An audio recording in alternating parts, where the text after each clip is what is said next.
चलिए जानते हैं बिहार के 25 बड़ी खबरों को। तो आगे बढ़ने से पहले वीडियो को लाइक और चैनल को सब्सक्राइब जरूर करें। बिहार में बारिश का दौर अभी जारी रहेगा। मौसम विभाग ने अगले 2 दिनों के लिए बेगूसराय, खगड़िया, बांका, जमुई, नवादा, गया, वैशाली, समस्तीपुर में भी बारिश और वज्रपात को लेकर अलर्ट जारी किया है। इसी तरह पूर्वी और पश्चिमी चंपारण, सीतामढ़ी, शिवहर, मधुबनी, दरभंगा जिले में 2 अगस्त के लिए अलर्ट जारी किया गया है। और मौसम विभाग ने बताया कि बिहार में 5 अगस्त तक अच्छी बारिश के संकेत है। आपको बता दें कि बिहार में मानसून की सक्रियता बढ़ने से मौसम ने करवट ले ली है और अगले 4 से 5 दिनों तक भारी बारिश का दौर जारी रहने की संभावना जताई गई है।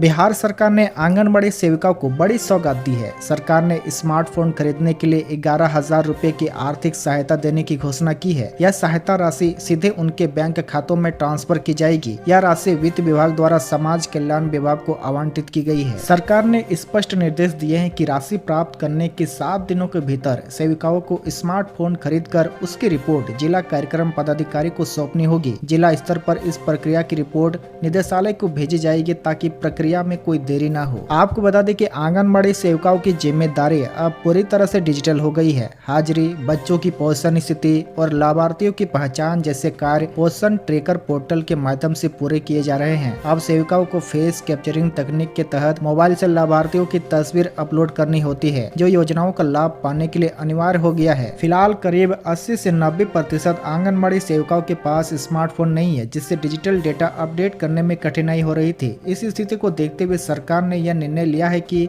वो फोन देने के बजाय पैसा ट्रांसफर करेगी, ताकि सेविकाएं अपनी सुविधा अनुसार मोबाइल खरीद सके। 2 साल से बंद पड़ा पटना म्यूजियम अब दर्शक को नए रूप में नजर आएगा। 5 अगस्त तक इसे दर्शक के दीदार के लिए खोल दिया जाएगा। इसका टिकट दर बिहार म्यूजियम से आधे दाम पर रहेगा। पटना म्यूजियम में आने वाले दर्शकों को 50 रुपये टिकट लगेगा।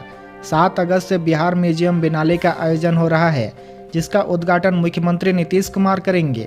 इस बिनाले के तहत कुछ विदेशी पर्यटन पटना म्यूजियम में भी प्रदर्शित की जाएगी। इसे लेकर भी तैयारियां चल रही है।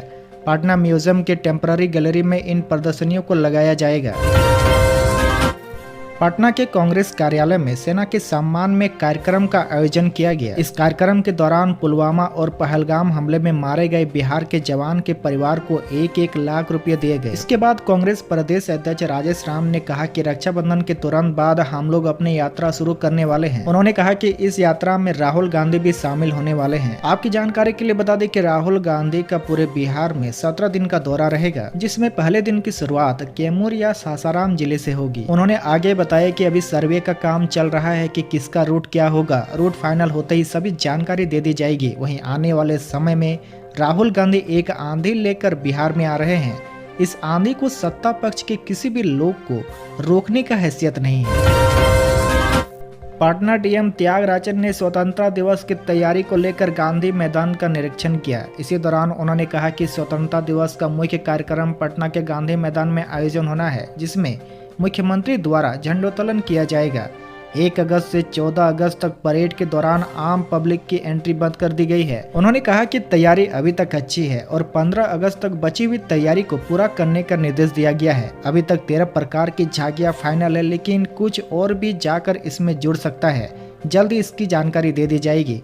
वहीं आपको बता दें कि गांधी मैदान में 128 सीसीटीवी कैमरे, 18 वॉच टावर, एक अस्थायी थाना और नियंत्रण कक्ष से पूरे गांधी मैदान की निगरानी होगी। साथ ही उन्होंने बताया कि ट्रैफिक प्लान तैयार किया जा रहा है। 15 अगस्त के दिन ट्रैफिक डाइवर्ट रहेगा। पटना समेत पूरे बिहार में वोटर लिस्ट के सत्यापन को लेकर विशेष गहन पुनरीक्षण अभियान के तहत भरे गए गणना फॉर्म के बाद अब वोटर 1 अगस्त से दावा आपत्ति कर सकेंगे। इसकी अंतिम तिथि 1 सितंबर है। वहीं 1 जुलाई 2025 के बाद आधार पर हुए सत्यापन के बाद 1 अगस्त यानी आज वोटर लिस्ट का ड्राफ्ट प्रकाशन होना है। प्रकाशन के साथ ही वोटर किसी तरह की गड़बड़ी होने पर उसे लेकर दावा आपत्ति कर सकते हैं। 1 सितंबर तक दावा आपत्ति जमा होने के बाद 25 सितंबर को इसका निपटारा होगा। फिर 30 सितंबर को वोटर लिस्ट का अंतिम प्रकाशन होगा। नवोदय विद्यालय में सत्र 2025-26 में 11वीं कक्षा में रिक्त सीटों पर एडमिशन का मौका मिल गया है। नवोदय विद्यालय समिति ने कहा कि एडमिशन के लिए 10 अगस्त तक ऑनलाइन और ऑफलाइन दोनों ही मोड में आवेदन कर सकते हैं। वहीं समिति ने कहा कि कोई भी पात्र अभ्यर्थी ऑनलाइन या ऑफलाइन माध्यम से आवेदन पत्र जमा कर सकता है। आवेदन करने के इच्छुक अभ्यर्थी www.navodaya.government.in पर जाकर आवेदन कर सकते हैं। इसी तरह समिति ने कहा कि अभ्यर्थी अपना भरा हुआ फॉर्म संबंधित जेएनवी के ईमेल आईडी पर या भौतिक रूप से जमा कर सकते हैं। समिति ने कहा कि 11वीं में नामांकन के लिए आवेदन करने वाले विद्यार्थी की जन्म तिथि 1/4/2008 से 31/7/2010 के बीच होनी चाहिए। इसके साथ ही शैक्षणिक सत्र 2024-25 के दौरान उस जिले के किसी मान्यता प्राप्त या अन्य किसी राज्य शिक्षा बोर्ड से 10वीं कक्षा उत्तीर्ण हो जहां जवाहर नवोदय विद्यालय स्थित है। सरकारी स्कूलों में कक्षा 1 से 8 तक की अर्धवार्षिक परीक्षा का शेड्यूल जारी कर दिया है। यह परीक्षा 10 से 15 सितंबर तक होगी। कक्षा 1 और 2 के बच्चों की मौखिक परीक्षा होगी, जबकि कक्षा 3 से 8 तक के बच्चों की लिखित परीक्षा ली जाएगी। कक्षा 1 और 2 के बच्चों की परीक्षा क्लास टीचर ही लेंगे, जिसमें बच्चों से पूछे जाने वाले प्रश्न पत्रों को ई शिक्षा कोष पोर्टल के माध्यम से उपलब्ध कराया जाएगा। पटना मेट्रो रेल परियोजना के उद्घाटन की तारीख में बड़ा बदलाव हुआ है। पहले 15 अगस्त को निर्धारित उद्घाटन अब 23 अगस्त को किया जाने वाला है। शुरुआती चरण में मेट्रो सेवा 5 के बजाय 3 स्टेशन से ही शुरू होगी, क्योंकि तकनीकी और परिचालन तैयारियों को अंतिम रूप देने में अतिरिक्त समय लग रहा है। आपकी जानकारी के लिए बता दें कि पटना मेट्रो का प्राथमिक कॉरिडोर, जिसमें मलाही पकड़ी से न्यू आईएसबीटी तक 6.49 किलोमीटर का ऊंचा खंड है, जिसमें कुल 5 स्टेशन शामिल है। ट्रैक बिछाने का कार्य भी पूरा हो चुका है और पुणे से आए 3 कोच वाले मेट्रो ट्रेन सेट का ट्रायल रन परैया से डिपो तक सफल भी रहा है। बिहार सरकार की ओर से घोषित 125 यूनिट मुफ्त बिजली योजना 1 अगस्त यानी आज से लागू हो रही है। इसका लाभ राज्य के सभी पोस्ट पेड और स्मार्ट प्रीपेड उपभोक्ताओं को मिलेगा। राज्य मंत्रिमंडल ने 18 जुलाई को इस योजना की मंजूरी दी थी, जिसके तहत उपभोक्ताओं को जुलाई महीने से ही 125 यूनिट तक की बिजली मुफ्त में दी जाएगी। लेकिन इस योजना का वास्तविक लाभ उपभोक्ताओं को आज यानी 1 अगस्त से मिलना शुरू होगा। आपको बता दें कि पोस्टपेड उपभोक्ताओं को इस योजना का लाभ अगस्त महीने में जारी होने वाले बिजली बिल में स्पष्ट रूप से दिखेगा। बिल तैयार करते समय पहले 125 यूनिट की राशि स्वतः घटा दी जाएगी, यानी उपभोक्ताओं केवल 125 यूनिट से अधिक की खपत का ही भुगतान करेंगे। इसी तरह स्मार्ट प्रीपेड उपभोक्ताओं को पहले 125 यूनिट के लिए रिचार्ज करने की आवश्यकता नहीं होगी। ऊर्जा विभाग ने स्पष्ट किया है कि जो उपभोक्ता पहले ही रिचार्ज कर चुके हैं, उनकी 125 यूनिट की राशि उनके बिजली खाते में एडजस्ट कर दी जाएगी, वहीं शेष के रूप में मीटर में दिखाई देगी। हालांकि जिन उपभोक्ताओं की बिजली खाते में कोई पुराना बकाया है और जिसके कारण प्रतिदिन की कटौती हो रही है, उन्हें फिर से रिचार्ज कराना होगा। विभाग ने बताया कि 125 यूनिट की खपत के बाद ही उपभोक्ताओं को नया रिचार्ज करना पड़ेगा। बिहार में देश का सबसे लंबा डबल डेकर फ्लाईओवर बनने वाला है। राज्य के छपरा में इस डबल डेकर फ्लाईओवर का निर्माण होगा, जो कि शहर के स्मार्ट इंफ्रास्ट्रक्चर की दिशा में बेहद खास पहल माना जा रहा है। इस परियोजना के तहत शहर के गांधी चौक से मोइना चौक होते हुए नगर पालिका चौक तक फ्लाईओवर का निर्माण किया जाएगा। मुख्यमंत्री नीतीश कुमार की अध्यक्षता में हुई कैबिनेट की बैठक में इस परियोजना के लिए कुल 696 करोड़ रुपए की राशि स्वीकृत की गई है। कैबिनेट से राशि स्वीकृत होने के बाद काफी लंबे समय से रुका काम एक बार फिर से शुरू हो जाएगा। यह परियोजना केंद्रीय सड़क निधि के तहत स्वीकृत है, जो कि शहर के स्मार्ट बनाने में महत्वपूर्ण भूमिका निभाएगी। बिहार ग्रामीण आजीविका संवर्धन सोसाइटी ने ब्लॉक प्रोजेक्टर मैनेजर, आजीविका विशेषज्ञ, क्षेत्र समन्वयक, सामुदायिक समन्वयक सहित विभिन्न पदों पर भर्ती के लिए अधिसूचना जारी की है। इस भर्ती अभियान के तहत कुल 2747 रिक्त पदों को भरा जाएगा। ऑनलाइन आवेदन प्रक्रिया शुरू हो गई है और अंतिम तिथि 18 अगस्त 2025 है।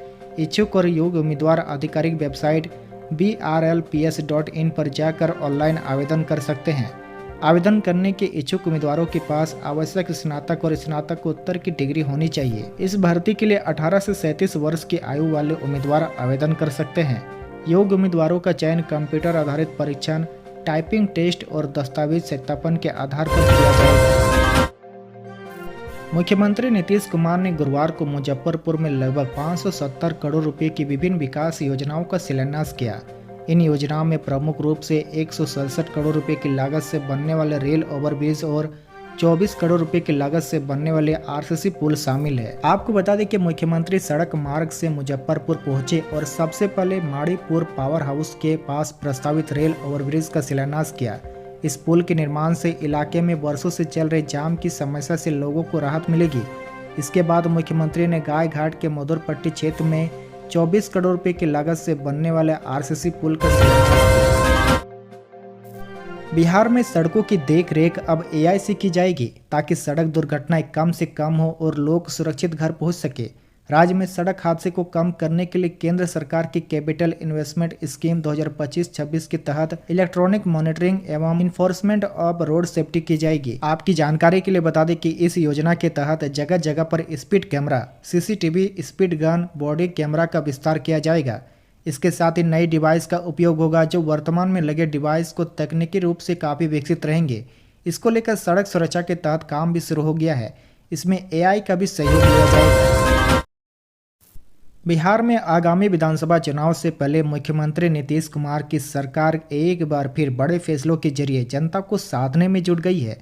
इसी कड़ी में बिहार के शिक्षा मंत्री सुनील कुमार ने मोतिहारी में बड़ा ऐलान करते हुए कहा कि राज्य में बहुत जल्द शिक्षकों की बड़े पैमाने पर बहाली होने जा रही है। शिक्षा मंत्री ने बताया कि अगस्त के पहले सप्ताह में शिक्षा विभाग बिहार लोक सेवा आयोग को विभिन्न विषयों में रिक्त पदों के लिए अधियाचना भेजेगा, जिसके बाद चयन प्रक्रिया तेजी से बढ़ेगी। वहीं शिक्षा मंत्री ने स्पष्ट किया कि इस बहाली प्रक्रिया को सरकार प्राथमिकता दे रही है और कोशिश होगी कि बिहार चुनाव से पहले अधिक से अधिक शिक्षकों की नियुक्ति पूरी कर ली जाए। बिहार के पूर्णिया एयरपोर्ट को लेकर बड़ा अपडेट आ रहा है। जल्द यहां से उड़ान भरने का सपना पूरा होने वाला है। आपकी जानकारी के लिए बता दें कि लगभग 75% निर्माण कार्य पूरा हो गया है। कार्य की प्रगति को देखते हुए उम्मीद जताई जा रही है कि 15 अगस्त तक निर्माण कार्य पूरा हो जाएगा। अगर 15 अगस्त तक निर्माण कार्य पूरा हो जाएगा तो उसी दिन पीएम मोदी पूर्णिया एयरपोर्ट का